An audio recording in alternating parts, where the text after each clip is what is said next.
Hello, I'm appearing with another video. It's been a little while since I did a verbal video, but I had a clear and keen insight that I thought could be of value to someone. So I wanted to really express this.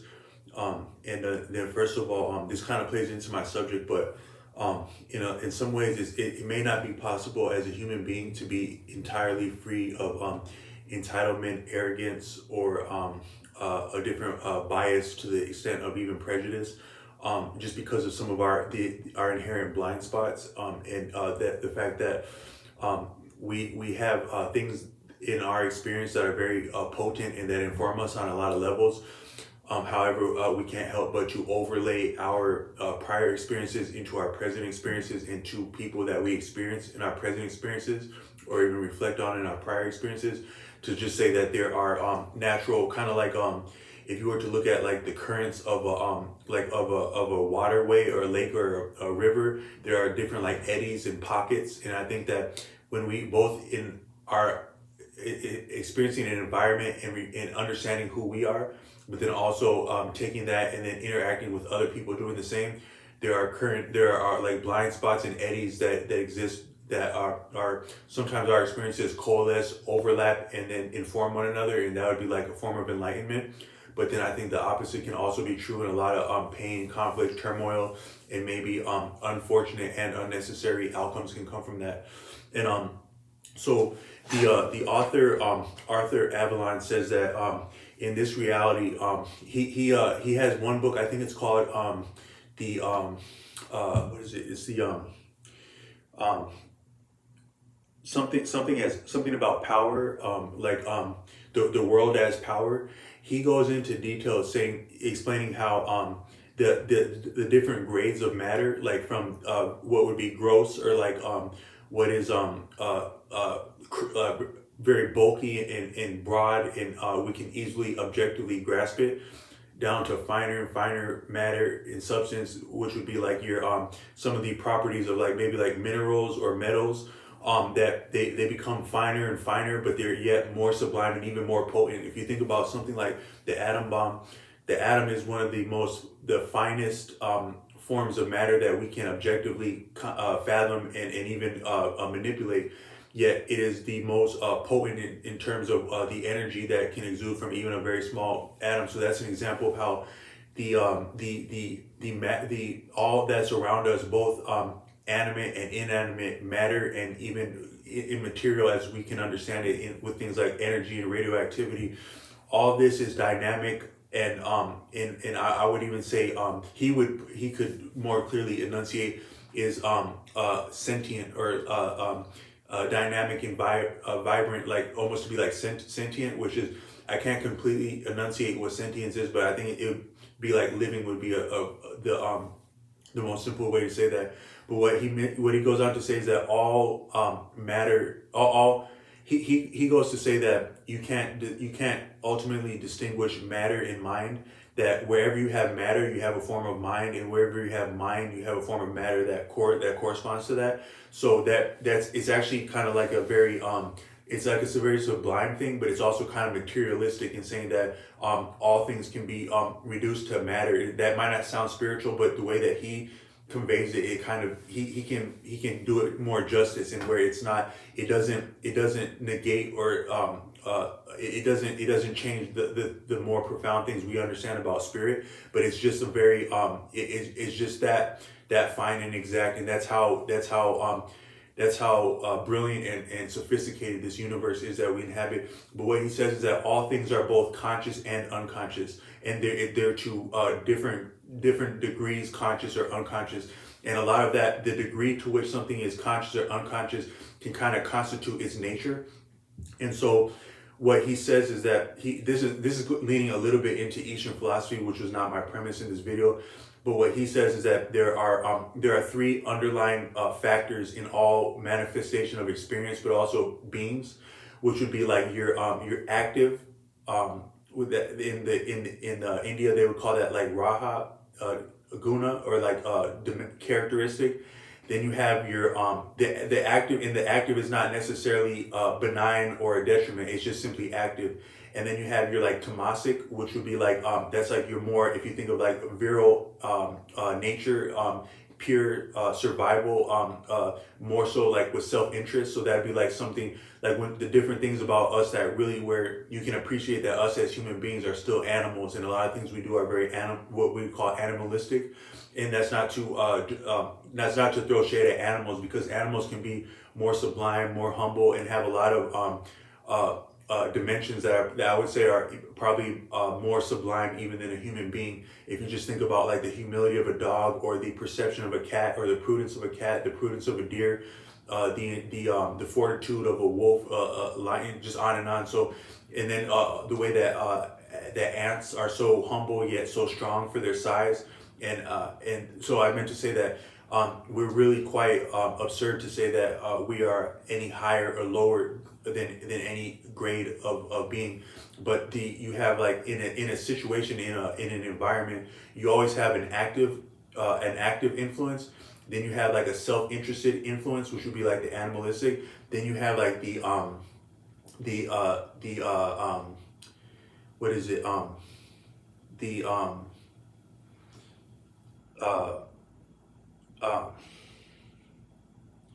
there's another one, which is the like the more sublime, or there would be like um the magnanimous, or like where you're doing where you put others ahead of you, in where you consider the well-beingness of others. And that's your more your more sublime and regal dynamic that's also present in any situation or environment. There's a deity named that there's a deity in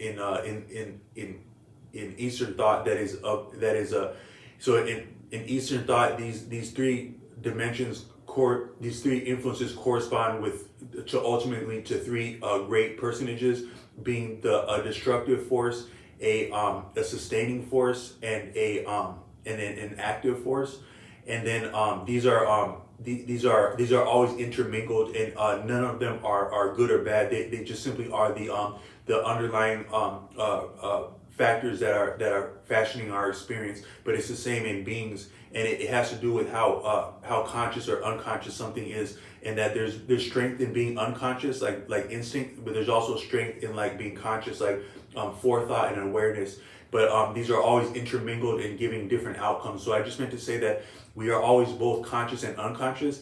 And if you think about it, it would be very difficult to be entirely conscious at all time if you had to manage your breathing, all the different systems and functions that are taking place within your body that we know of. But then also the way that our body is maintaining unity and harmony with this broader universe that allows us to sustain our existence.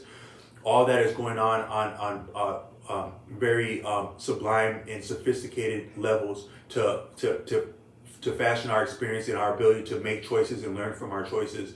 But then it's the same is true with our mind and our awareness. So like as you're witnessing something, it's actually being filtered through your mind.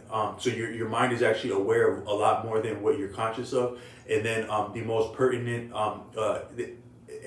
pertinent influences to your ability to sustain your existence are what actually become manifest to you to greater or less degree as you're whatever state you're in. But we have a lot going on that we're both aware of and not aware of. And sometimes in interacting with people, and like this is where it has to do with songwriting, is like, you know, you can be say you're a songwriter, you can be in a social environment or an environment where you're having to deal with people.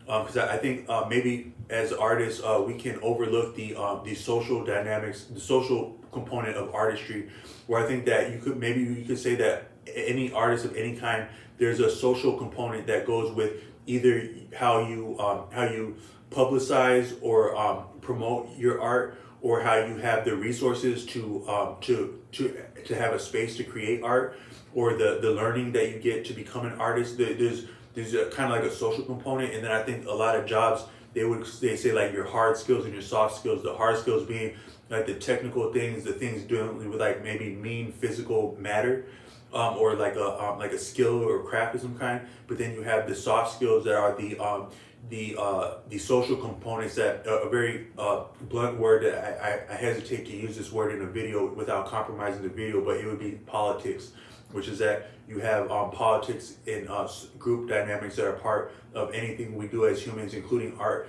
So if you're an artist, say like music, you can likely be like in a public venue or public setting, whether that's privately with your family or someone close to you or meaningful to you, or then like broader public stage. And then as you're doing that, you also have these like I was saying, these eddies and blind spots where there's a difference of background, and then there are some of our understanding of ourself and our views of ourself, but then also our understanding of other people and our views of other people. All this is informing our interaction. So sometimes we can be both respecting people and disrespecting people, both overtly and subtly, based on the way that we really feel about them, or that we may not, or that we may actually misunderstand them. So what I was meaning to say is that I was having the clear thought today, which is that if you respect someone, you can't help but to respect them. And if you have a level of disrespect, or you don't understand them, you can't help but to disrespect them on a certain level. And I wanted to take that as maybe the most salient form. We hear a lot about red flags, like in dealing with people, and I'm not an expert on red flags, but I could safely venture that all of us, anyone witnessing this is familiar, it can grasp that there are certain warning signs that attend a lot of our experiences as of other people, but also within our own behavior. And then there are also green flags, which are indicators, or an awareness of opportunity in a favorable endeavor that can also become manifest. And both the red flags and the green flags can be very they can be very subtle. Sometimes they can be kind of overt, but they can also be very, very subtle and very they can almost be like flashes, like a flash of opportunity, or a flash of insult, or flash of danger. And if I had to, I'm not an expert on all levels of that. And then there are different types of red and green flags where a person from a certain background, whether that's like with relationships, or legal matters, they can recognize red flags as part of their experience, and that they recognize indications in other people. Because something about some property of this universe is that a lot of things are attended by indications.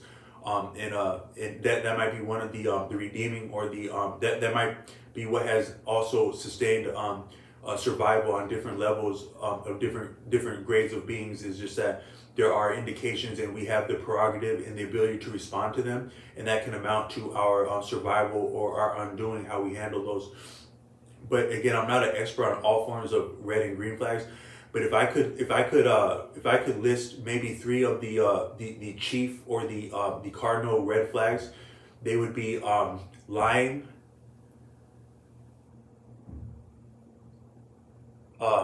mocking, and stealing. Anytime you see any three of those, it's very significant, and it can play into it can amount to any degree of outcome. Any scope of maybe a better word than lying would be dishonesty. But then any one of those three, mocking, dishonesty, and stealing, they can amount to dire consequences and circumstances that really have no scope in how unfortunate they can be. But a lot of people may overlook this mocking, but we can feel it when it happens. I was watching the Joe Rogan podcast several years ago, and there was a story that featured in the news where there had been like a person attending a concert that had a very kind of misfortunate experience at a concert. And it's a very prominent artist. I'm not gonna name drop anyone, but they were featuring it and examining. They were featuring it on the Joe Rogan show, in the real life scenario, there had been like it was a concert of a lot of young people, and then there was a concert goer who was of so there, in American society, we have like certain we have like two people can't make the same joke, two people can't get away with the same humor. There's a lot of dynamics that go into humor, and so what flies with one person, one person can get slapped for saying one thing, and one person can be called hilarious for saying something, and it's so much to do with who we are, what our character is, what our appearance is, and what we're basically licensed to say, because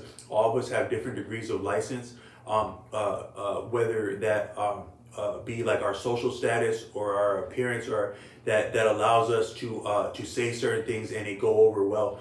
But this concert goer had been of a background and appearance where a certain word wouldn't go over well with them saying that. So I think I'm being like maybe I'm being kind of like I'm couching this, but you may sense what I'm referring to is that she didn't have she wasn't of the appearance or the heritage to say a slang word, and but she was very versed in the lyrics of this person, and she was like a staunch fan, and so she was actually called upon stage, and then asked to she was encouraged to sing the lyrics, and I think the person's name is Jamie. He's like a fact checker on the Joe Rogan show, like a very competent, savvy kind of guy. And he pointed out that in this moment, this woman was being mocked on a grand stage, and so that might be a very clear example of what mocking is, and how that what mocking actually is. So when a person is mocked, their very behavior, statements, appearance, mannerisms are what's used to insult them, and so that's why mocking someone might be the most significant way that a person can be insulted, even as a part of and beyond mocking a person, disrespecting a person's faith, because when you mock a person, you are insulting them on all levels of their existence as a human being. You're mocking their physical appearance. You're ridiculing their physical appearance. You're ridiculing their mannerisms and speech. You're with all of which and their character, their judgment, their faith, their interests. All these things are expressed in our mannerisms, in our behavior, in our communication. So when you're mocking a person, you're really mocking. You are ridiculing all levels of their existence to such an extent that their very dignity and honor is called into question. And so that's why, if you look at a lot of violence, and I would say that many, if not all, forms of violence on some degree involves some form of mocking. Mocking is a tenet of violence, because when a person is mocked, a lot of times they are obliged to enter conflict, if not combat, because the dignity and honor is in question, or is invoked. So like, if you can imagine like a group of people, like say some people are hanging out at a bar, and like somebody has like say somebody does actually have like some kind of long arms, and then someone goes around them, they're like this, they're really they're insulting that person's very physical frame, which is the highest, probably the thing that we identify with the most is our own mental disposition. So if a person's mental disposition is mocked, that's probably the highest, maybe the highest degree of mocking someone. But then all the bystanders, including that very person who's being mocked as a bystander of themselves being mocked, are witnessing this, and they're keen to see how this person will answer for themselves and respond to this slighting, which is actually an affront, which is maybe similar to like throwing a gauntlet in old times, where knights would would enter a contest, or maybe like you can imagine like cowboys dueling or something like that. It's over these issues of honor and dignity. And mocking is a very it's a very effective and easily it's a very easily accessible and effective way to call someone's dignity into question and to oblige them into a situation or to behavior that may not be natural or suitable to them or to their advantage. So it's a really keen way to injure someone on a lot of levels. And if you've been mocked, like even if you're mocked humorously and good naturedly, like say you're around like friends and family and someone gives you a hard time and they mock you, it might go over well and it might be funny, but you were still mocked in that moment, and that registers with the people around. And a lot of people who are in your life or who they may think different of you, they can't help but to somehow view you a little bit differently. It is how you responded to being mocked. If you were able to brush it off and laugh with it, you may get credit for that, you may not. If you took a hard approach, you may get credit for that, you may not. If you ignored it, you may get credit, you may not, but it's still significant that you were mocked in the first place.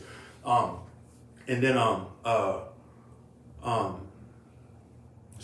I do want to say that mocking usually attends most forms of violence, and also sometimes people are not actually aware that they're mocking us. Like if I were to say if